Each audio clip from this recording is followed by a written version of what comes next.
శ్రేష్టమైన దేనిని మరవకమని దావీదు మీ రుణాన్ని మేము తీర్చగలం తండ్రి. సర్వ శరీరుని ఎదుకు వచ్చి మమ్మల్ని కనికరించండి. వర్ధంతి సందర్భంగా నిన్ను స్తుతిస్తున్నాం తండ్రి. ఈ సమయంలో నాయన భూమి మీద ఆయన జీవించినటువంటి జీవితంలో వచ్చినటువంటి స్నేహితులను, శ్రేయభిలాషులను, అభిమానులను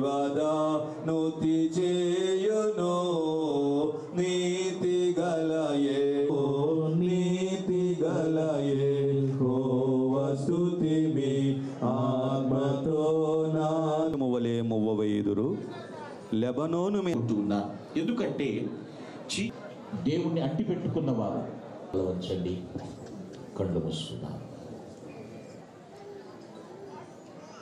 వర్ధిల్లుదురు. ఇది దేవుని వాక్యం. అంతమే ఉండదని తెలియచేశారు తండ్రి. స్తోత్రములు.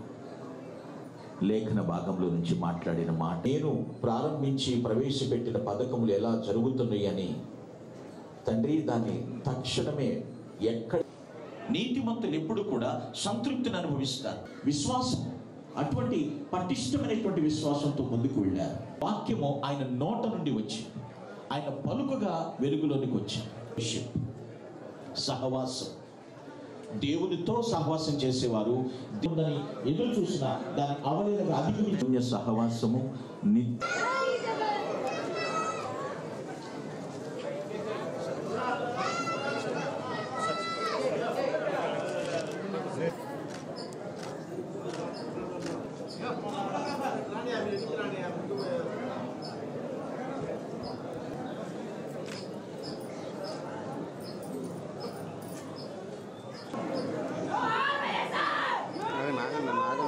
ఆగండి.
జై జగన్ జగన్